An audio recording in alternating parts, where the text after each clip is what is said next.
कैसा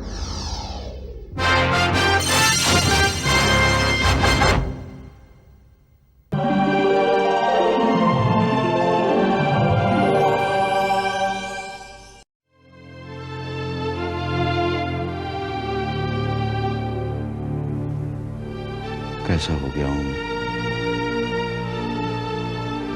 मुझे इतना भी याद नहीं रहा कि आज मेरी शादी की तारीख है। अपने आप में, सिर्फ अपने आप में डूबे रहने की ये सजा है।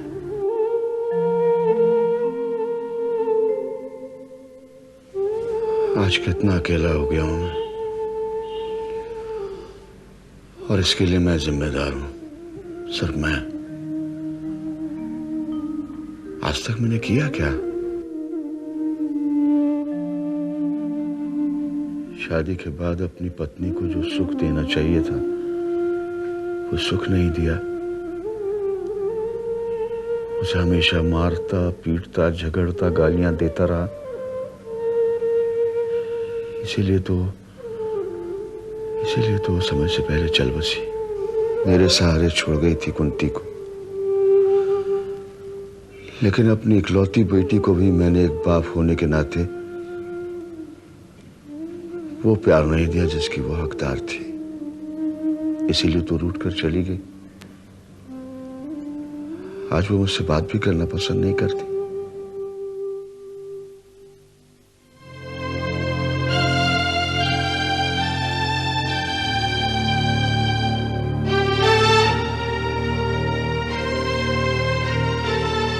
मैं तुम सबका गुनहगार हूं। मेरे किए गुनाहों की सजा उससे मिली है, वरना ऐसी अभागन किसी की बेटी होती है क्या?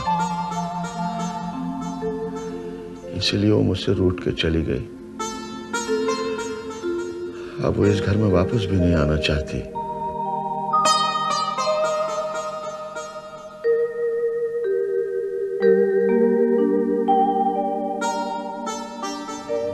अब मुझे इन दीवारों के बीच में ही कैद रहना होगा। कोई अपना नहीं होगा। ये दीवारें, ये निर्जीव चीजें, और इनके बीच में एक जिंदा लाश।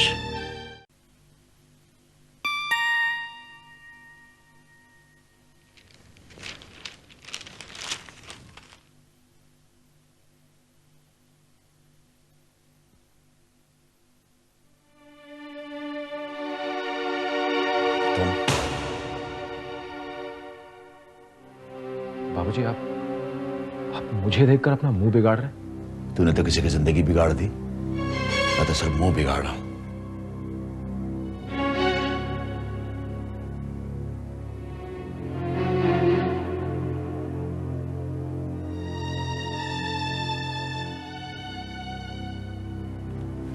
आज बड़ी हिम्मत करके आपके पास आया हूं बाबूजी। ये सोचकर आया हूं कि शायद अब आप मुझे माफ कर देंगे। तुझे माफ करके मैं अपनी नजरों में गिर जाऊंगा। तुझे सिर्फ कुंती ही माफ कर सकती है और कोई नहीं। बाबूजी, मैं तो सिर्फ आपका हालचाल जानने के लिए आया था। साफ क्यों नहीं कहता कि तू ये देखने आया है कि मैं जिंदा हूं या मर गया? ये कैसी बातें कर रहे हैं बाबूजी आप? मेरी एक गलती कि आप मुझे इतनी बड़ी सजा तो मत दीजिए। आप नहीं जानते आजकल मैं किन स्थितियों से गुजर रहा हूं। मेरी कौन सी स्थिति खराब हो गई है? रहने को घर है, पत्नी है, और क्या चाहिए? घर का खर्चा चलाने के लिए पैसों की भी जरूरत होती है बाबूजी। तो तू यहां पैसे मांगने आया है? जी नहीं, मैं आपको सिर्फ इतना बताने आया हूं कि घर के हालात ठीक नहीं चल रहे। और पिछले कुछ दिनों में आपने तो हमारी कोई खैर खबर ली नहीं। हम मरे या जिए आपको कोई फर्क नहीं पड़ता, आपको कोई परवाह नहीं। तूने मुझे जो घाव दिए हैं उसके बाद भी तू सोचता है कि मैं तेरी परवाह करूंगा? बहुत परवाह की, बहुत लुटा चुका हूं मैं तुम सब पर, अब और नहीं। आपके कहने का मतलब है कि मैंने यहां आके कोई गलती की है? ये सवाल मुझसे नहीं, अपनी आत्मा से पूछ। क्या पूछूं अपनी आत्मा से बाबूजी? क्या पूछूं? मुझे तो लगता है कि अगर ऐसे ही हालात चलते रहे तो एक दिन मुझे अपनी आत्मा भी गिरवी रखनी पड़ेगी। जानते हैं आप, पुष्पा ने नौकरी शुरू कर दी है मेरे मना करने के बाद भी। तो इसमें बुरा क्या है? पति जब कोई काम नहीं करता तो पत्नी को काम करना होता है। बाबूजी, मैं नौकरी ढूंढने की कोशिश तो कर रहा हूं। 3 साल से तुम सिर्फ कोशिश ही तो कर रहे हो। कोशिश करने से घर नहीं चल जाता। तुम्हें पुष्पा का एहसान मानना चाहिए कि उसने काम करना शुरू कर दिया। लेकिन बाबूजी, मैं नहीं चाहता कि पुष्पा नौकरी करे। अपनी ही तरह उसे घर में बिठाकर नकारा बनाना चाहते हो। बाबूजी, पुष्पा का नौकरी करना मेरे लिए बहुत अपमान की बात है, इसलिए प्लीज प्लीज आप उसे समझाइए, वो आपकी बात जरूर मानेगी। मैं नहीं रोक सकता उसे। हाँ, आप क्यों रोकेंगे उसे? आपका हमसे रिश्ता ही क्या है? रिश्ता तो बहुत अच्छा था, लेकिन तूने और तेरी मां ने मिलकर सब चौपट कर दिया। क्या कहना चाहते हैं आप? क्यों मेरे मुंह से जहर उगलवाना चाहता है तू? आज मेरी और मेरी बेटी की जिंदगी इतना अकेली हो गई है, इसके लिए तू जिम्मेदार है। पहले उसकी इज्जत के साथ तूने खिलवाड़ किया, फिर जब उसने बच्चा चाहा तूने वो खुशी भी छीन ली। निकल यहाँ से। तुझे देखते ही मेरा खून खौलने लगता है। निकल जा। बाबूजी, जो कुछ हुआ उसके लिए मैं नहीं, मेरे हालात जिम्मेदार थे, मेरी स्थितियां जिम्मेदार थी।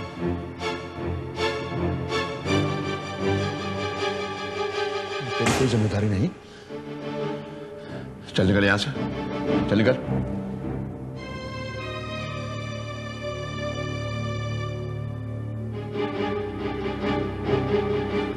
एक मिनट।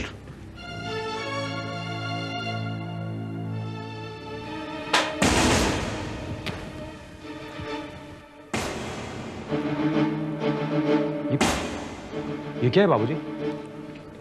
इसीलिए आया था ना यहाँ। नहीं बाबूजी, मैं तो वो अच्छी तरह मालूम है मुझे तुम यहाँ क्यों आए हो। तुम जब भी यहाँ आते हो पैसे के लिए आते हो हमेशा। बाबूजी, आपने बिल्कुल गलत समझा है। आपको क्या लगता है मैं हमेशा आपके सामने इसी तरह हाथ फैलाने के लिए आता हूं? हाँ, किसी भिखारी के चेहरे पर नहीं लिखा होता है कि उसे भीख चाहिए। वो लोगों के सामने जाके खड़ा होता है और लोग भीख डाल देते हैं। तुझे अगर अपनी इज्जत की थोड़ी भी परवाह है ना तो कोई काम ढूंढ ले। तुम्हारी हरकतों ने आज पुष्पा को नौकरी करने के लिए मजबूर कर दिया है। जाओ यहां से।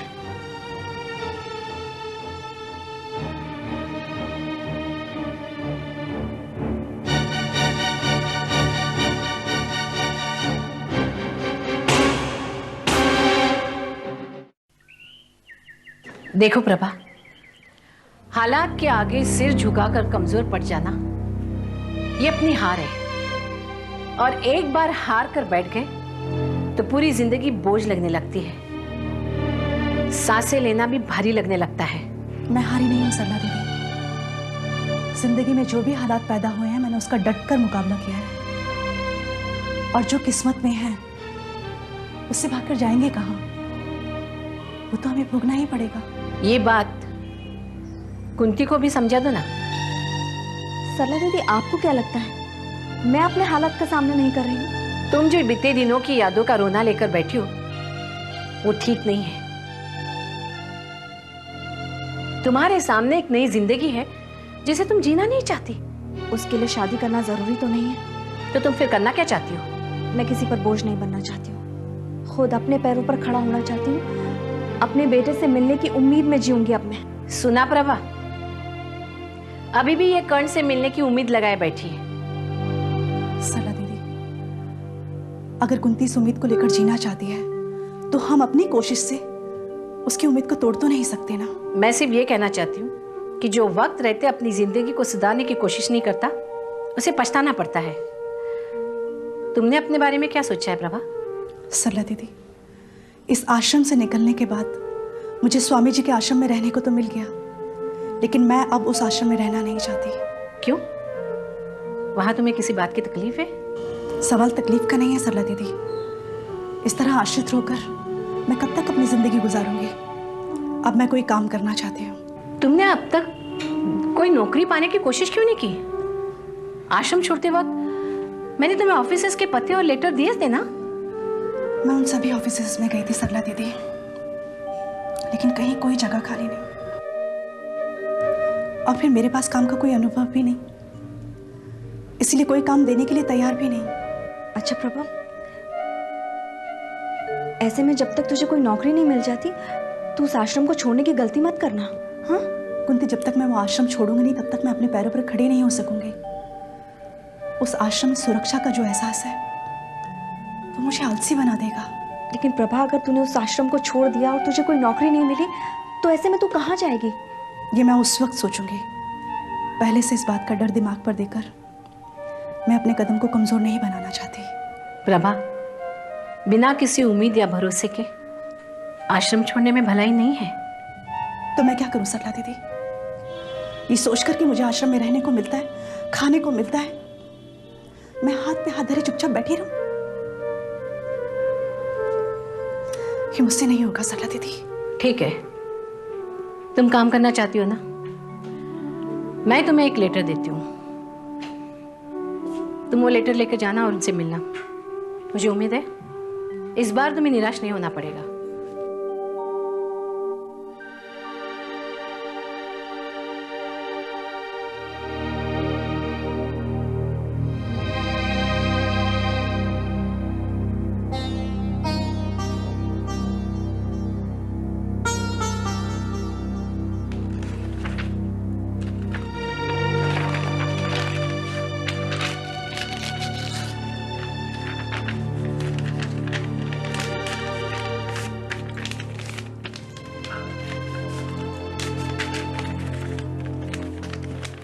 ये लो। सरला दीदी, आपने जो कुछ भी मेरे लिए किया है मेरे लिए वही बात है। मैं तो सिर्फ इतना चाहती हूँ कि तुम्हें कोई छोटा मोटा काम मिल जाए ताकि तुम अपना गुजर बसर कर सको।